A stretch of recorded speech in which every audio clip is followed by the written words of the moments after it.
Howdy folks, welcome to another episode of the Scannell Agenda. Today's date is August 27th, 2015. This is show number 32, Sanitation Systems Part 1. Now, as I've mentioned earlier, I work on energy system designs and I call that the tripe system. Now, this is quite an elaborate system of plumbing, and so a number of shows ago I talked about water systems, and I didn't even finish my file on the water systems, and I want to talk today about the sanitation, or as I call it, my file is called sewage. I should have named it sanitation, but I want to touch base on a few things before I get into that. Phragmites is something I've been working on. That's got a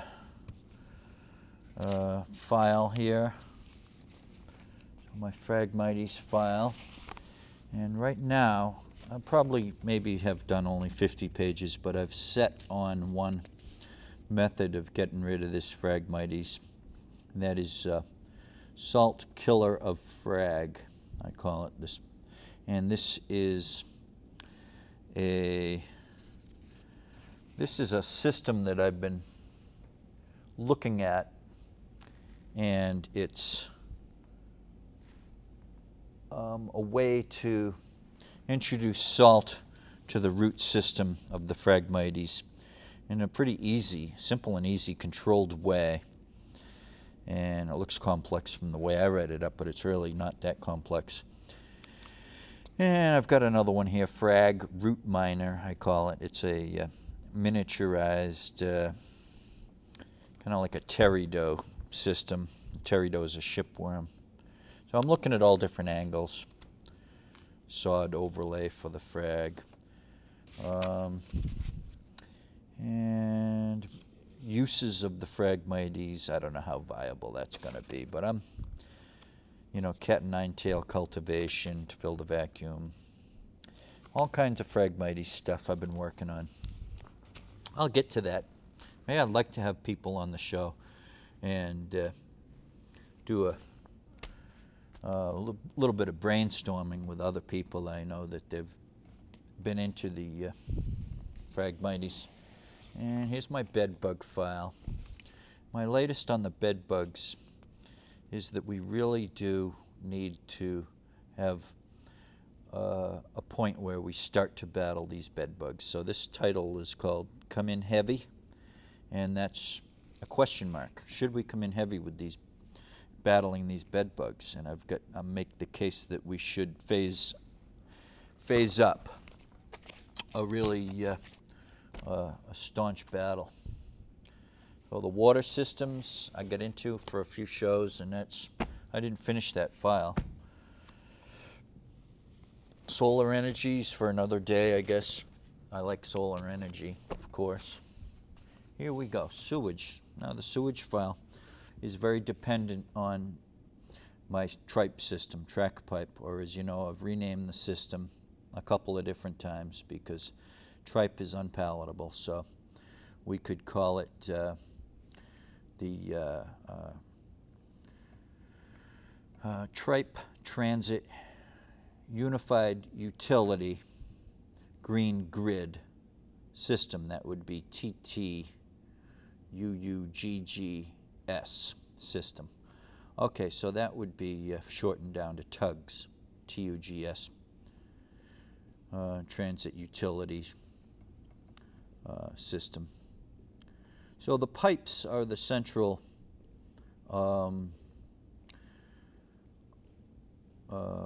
core of these energy utilities transit systems. So everything's all about the pipes, but the pipes don't have to be round. They can be egg-shaped, as I've mentioned, or it can be configured in some other way. Now, as you know, I started this all out doing windmill design. And for some of my standard windmills, I like to say there's a base, and then, so this is help you to picture this if you're at home and you have saran wrap at home or something else similar. See, you have the base, which would be this cardboard here.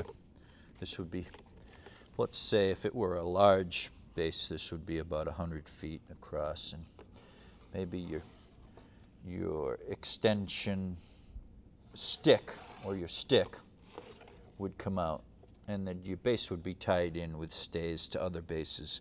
These are windmill forests and not standalone windmills. They're tied together, and then you'd have systems to tie together. Or, you know, it could look more like this. It would be skinnier.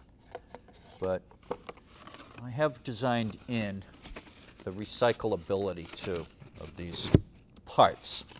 So you want to design your parts so that if everything just comes to a halt because you've designed something that becomes obsolete in 5 or 10 years, well, then you have an alternate use for your parts. Your parts would be your windmill base here, and then your stick.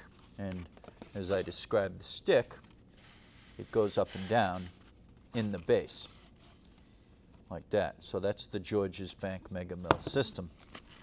Okay, that produces the green fuels of the future, which are your hydrogen, compressed air, and what I call ORCA, oxygen-rich compressed air. So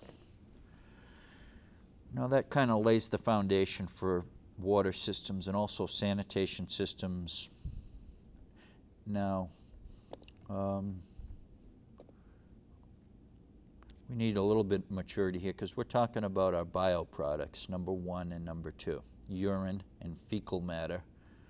So the real thing I've learned, especially by reading a book called Liquid Gold, is this. Urine is separate and valuable. If it's mixed with fecal matter, number 1 and number 2, if they're mixed, it's not valuable. It's where we use urine, or number 1, let's call it, separately, and then we use the number 2 separately. That's where the real value comes in. So using the tripe system, we have the ability to use pneumatics and send our bioproducts, number 1 and number 2, to stations that can process them, which is totally different thinking than our thinking that we do now. So that's first off the bat here. We have to separate. And that, of course, starts in the home with new appliances. And I've got some of those drawn up, but I don't know how good those are, just because I've drawn them up, you know. But they have these things already in existence, too. There are appliances that separate out. Of course, you've got your composting toilets, you've got your urinals for male and female. So I think we will dawn a new age when we discover that we have to green the earth. We have to use our water systems judiciously, and our sewerage or our sanitation systems. We have to be very smart with the biotreatments. A lot of my stuff goes for conversions to plants that we use then for construction or fuel, and then also algae production that we use for fertilizer, that we use for closed system. Most of my stuff is closed system because of the nature of the additives in the pharmaceuticals, etc. So my work here is tied into the tripe system that I've been designing for many years. But I also want to touch base today on the herring. They're visiting the herring again, and the comments are open at the National Marine Fisheries Service. I heard that today. So I might make some comments. Years ago I did get into that. And I really believe in rebuilding the herring fisheries here, Alewife. And also in the newspaper the other day was the Cape Cod Times here. This is August 25th. Now they talk about caught in the middle. This is front page news. And it's an article about the Cape fishermen say cost of federal monitoring program could sink them. This was one of those issues that was discussed quite heavily on Fish Folk years ago. And I can remember being on the dragger, Ruthie B, out in Nantucket, and we had a couple of times we had the observer on board. And he'd come out and measure fish once in a while. I don't think it's a very good idea. I think getting data is a good idea, and I think the fishermen can do that with photographic equipment on board and using the honor system. A lot of this would be helped by something I call a cash cap, which can work in conjunction with the market quota system, but it doesn't have to. It could stand alone. Now, a cash cap might cut down on your high grading of fish, and that's a problem. But I think fishermen can do this so-called scientific work very easily, and then make some extra money doing that too. The guy measuring the fish and photographing the fish as the fish come on board, that should be just part of the crew's job and the captain's job. But it should be pretty passive. I've always thought that. Now, as far as surveys go, too, surveys is when the National Marine Fisheries goes out there with a specialized rig, and they tow here and they tow there. You know, we could have several actual commercial fishing boats that would be same hull, same electronics, same power, same net, or dredge, or equipment, whether it be long line or gill net, etc. And you can use that exact same gear boat, you know, and you can go out and do survey work while you're fishing. And, you know, if you have to go here and there once in a while for a survey, then that's not on your list of where the fish are. Well, that's good too. You know, you can be paid a few extra bucks for that. There's a lot of money spent on this data that doesn't make sense from my point of view. It never did. And that's an area where we need to let the fishermen have some more of a role rather than having a person come on board. I just don't see the practicality of it. All right. I was on the air this morning on WXTK, and we talked about the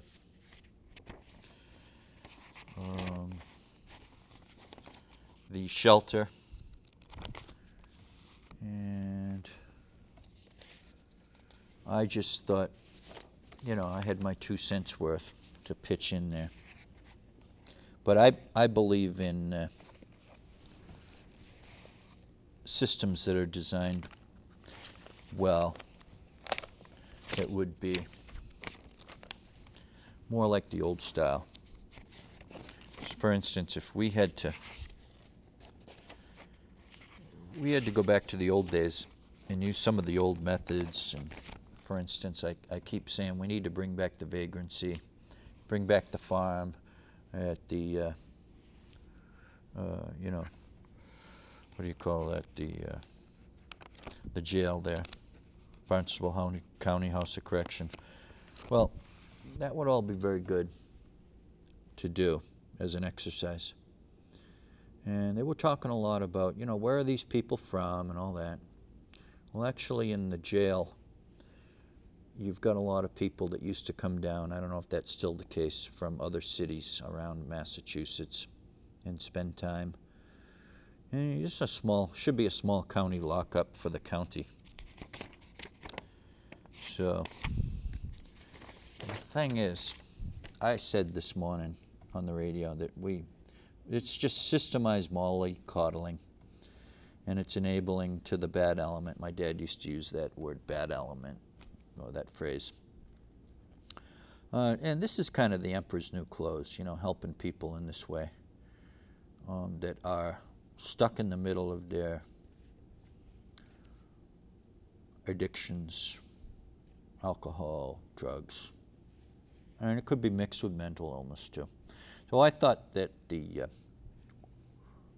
mental health systems could be strengthened up, and we should go back to the vagrancy laws, and these are public nuisances, and Hyannis is getting sick and tired of it, of course.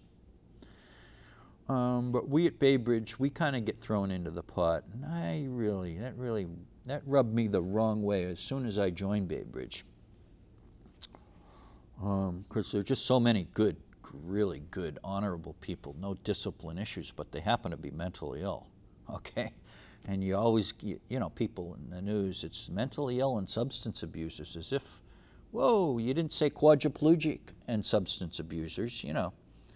It just doesn't seem fair. There is a lot of overlap, though, okay? Because, of course, if you're into self-damaging behavior, that's your mental health down the drain.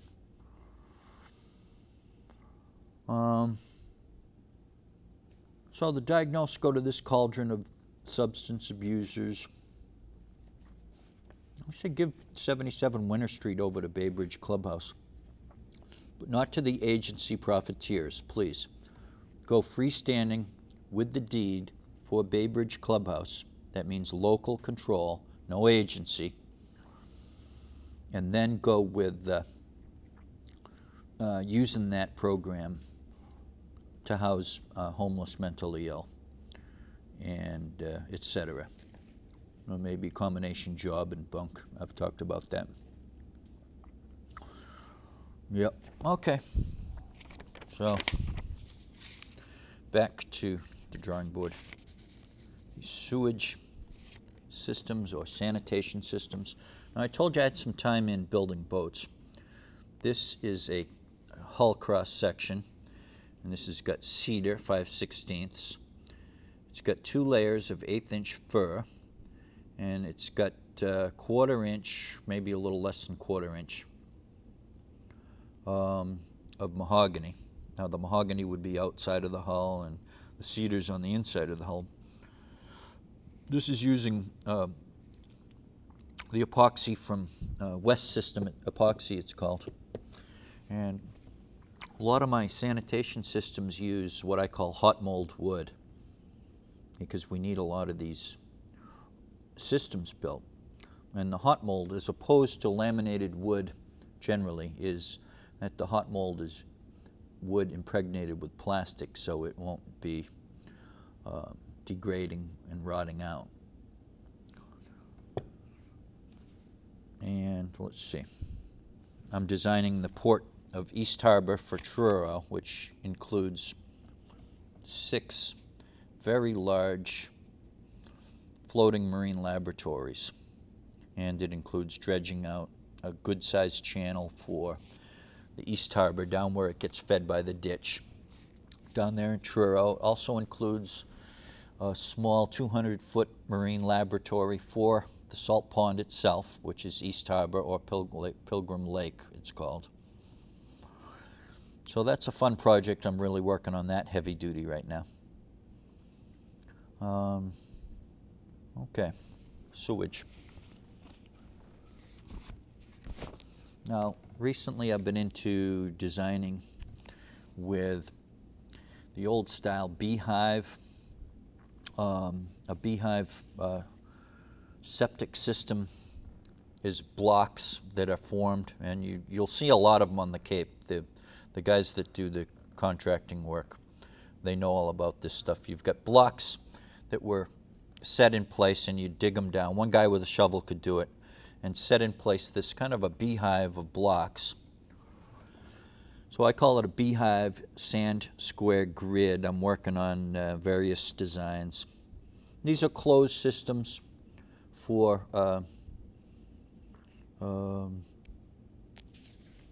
sewage, whereas you'd have partially some, let's say, red maple growing at home. You wouldn't see it. And then you'd have pump out on a regular basis, but your trees would be uptaking most of the, none of it would be going into the groundwater. So I've been working on these this doesn't require changing anybody's plumbing, you know. And a lot of these systems that I'm designing are for centralized floating systems, but you know, you could do a decentralized system. This is going to require a lot of shifting over if we do go with these designs. And this project here is age scale for market quota system sewage. So that gets into who we're asking to go with these new systems. And, you know, because if you're older, let's say you don't want these changes coming in to your house and your home. So I would say just generally part of our system switchover should be bearing in mind you get older people, they don't want to change. Okay, it gets quite detailed. That's social engineering work, basically, along with your sanitation systems. Here's a beehive continuous process whereby the beehive systems get planted on barges and then they get planted with, let's say, bamboo or whatever, what have you. Could be maple, or it could be something that likes its roots wet, like a willow. And so you'd have these things finishing up after a number of years and then being harvested and then reloaded. And the roots would go to the reef systems offshore, because you're probably collecting a lot of toxins, let's say with the bamboo roots. So I've got that designed to go in packaged elements to the reef, which is quite a project unto itself, just to handle the roots and put them down to be fish habitat. Here's a small one, half donut and ball beehive. It's another one of the beehive systems. So what's in the beehive? Wood chip balls, wood blocks, scrap wood, sand. So this is inoculation of the systems that we're using. Inoculation meaning the biome in the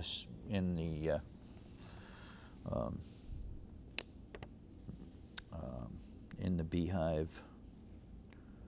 What do you call it now?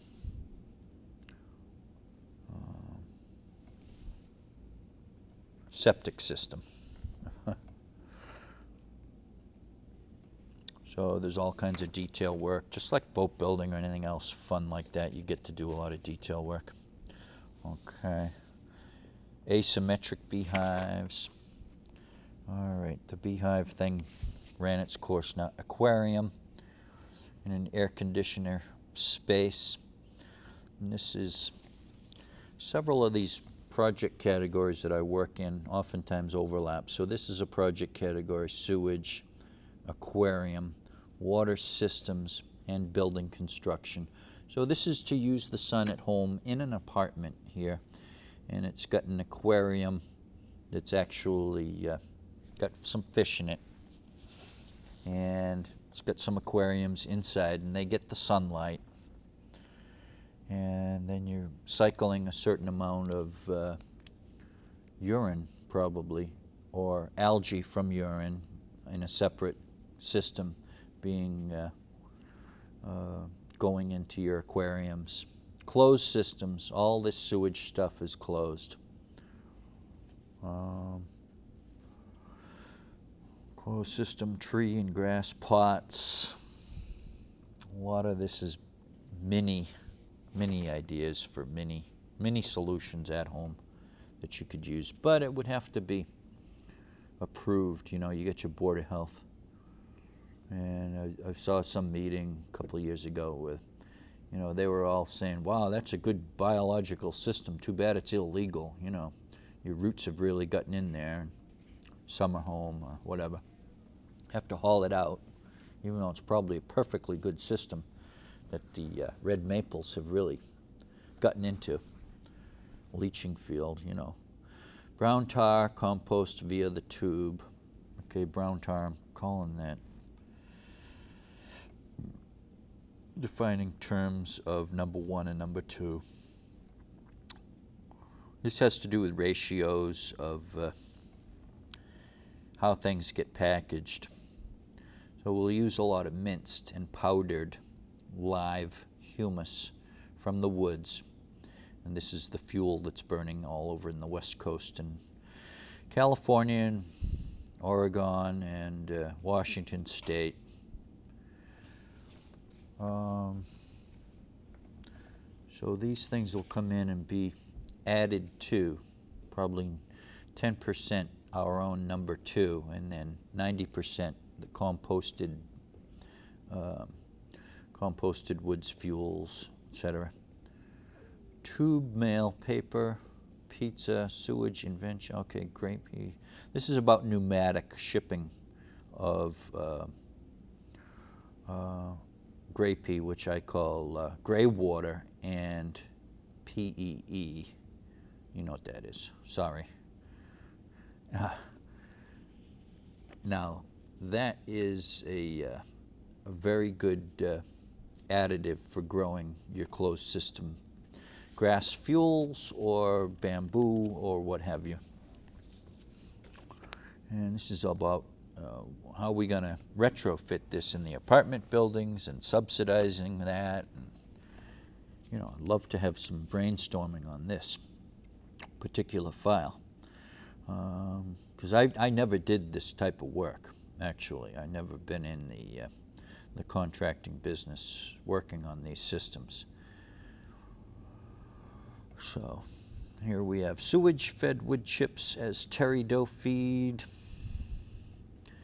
Now that is an oddball project. Okay, and I've got a minute left, so I'm going to wrap it up with this. This is an oddball project of wood from the processes using, let's say, sucking up the nutrients from our bio-waste products and then feeding that into a reef system and then using that full of terry dough or shipworm, that wood, and bringing that back and using that as an additive on a potting amendment, etc., with all the calcium. All right, folks, that's the Scannell agenda. It's sewage, it's sanitation. I'm sorry, we got to get into this. This is a huge area of how to green the earth. How do we green the earth? This is definitely part of the how to green the earth, and we have to do this. Okay, thanks a lot.